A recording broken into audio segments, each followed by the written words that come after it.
جب زمین گرم ہو جاتی ہے، جب سورج غروب ہوتا ہے تو سورج کے غروب ہونے کی وجہ سے یہ جو ہے وہ پھر ریڈیشن کا عمل ہوتا ہے، یعنی کہ جو جذب شدہ حرارت ہے وہ زمین جو ہے وہ نکال دیتی ہے، جس کی وجہ سے زمین پر جو اشیاء پائی جاتی ہیں وہ ٹھنڈی ہو جاتی ہیں،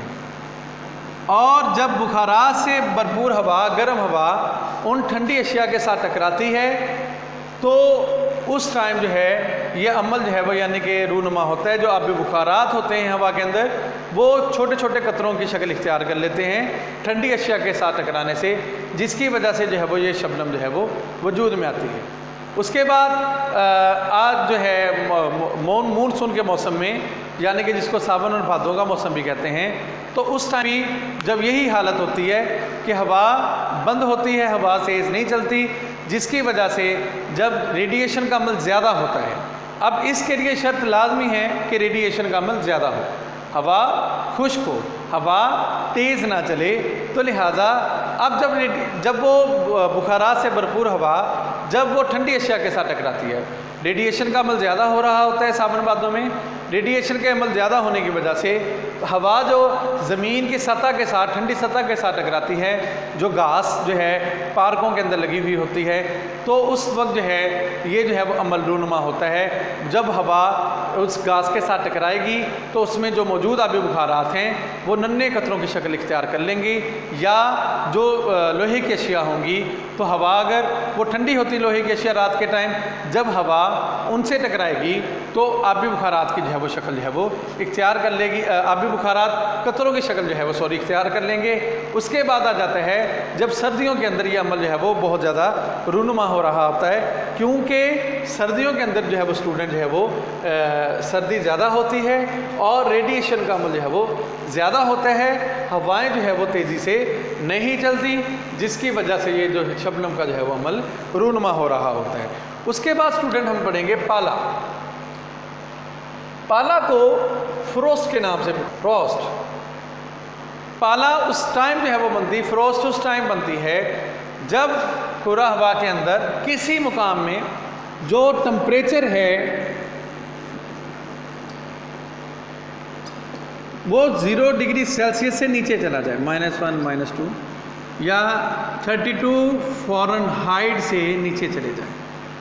تو آبی بخارات شبنم بننے کی بجائے، قطرے بننے کی بجائے منجمد شکل اختیار کر لیتے ہیں، تو اس شکل کو فروسٹ یا پالا کے نام سے پکارتے ہیں۔ اس کے بعد آ جاتا ہے دھند، اس کو انگلش کے اندر مسٹ بھی کہتے ہیں۔ اگر ہوا میں موجود یا زمین کے اوپر جو ٹمپریچر ہے وہ نقطہ شبنم سے کم ہو جائے، یعنی کہ جس نقطہ پہ شبنم بن رہے ہیں، قطرے بن رہے ہیں، اس سے کم ہو جائے ٹمپریچر، تو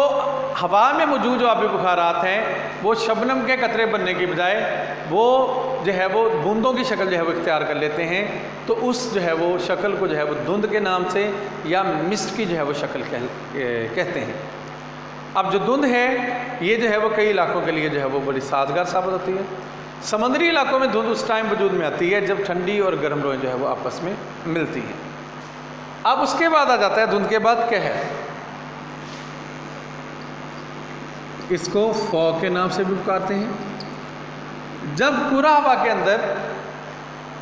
جو دھند ہے، جو مسٹ ہے، یہ زیادہ گہری ہو جائے، ڈارک، یا زیادہ جو ہے دھند جب گہری ہو جاتی، زیادہ گہری شکل اختیار کر لیتی ہے، تو اس شکل کو دھند کی کو ہم قہر کے نام سے پکارتے ہیں یا کورا کے نام سے پکارتے ہیں۔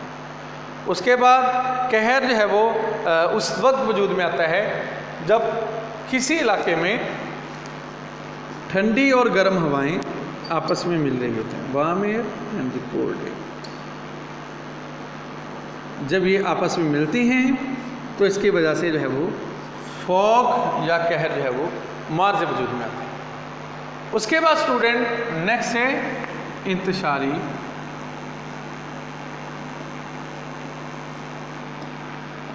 انتشاری قہر کیا ہوتا ہے؟ یعنی کہ یہ اس وقت جو ہے عمل رونما ہوتا ہے، یعنی کہ اس کو ریڈیشن فوگ بھی کہتے ہیں۔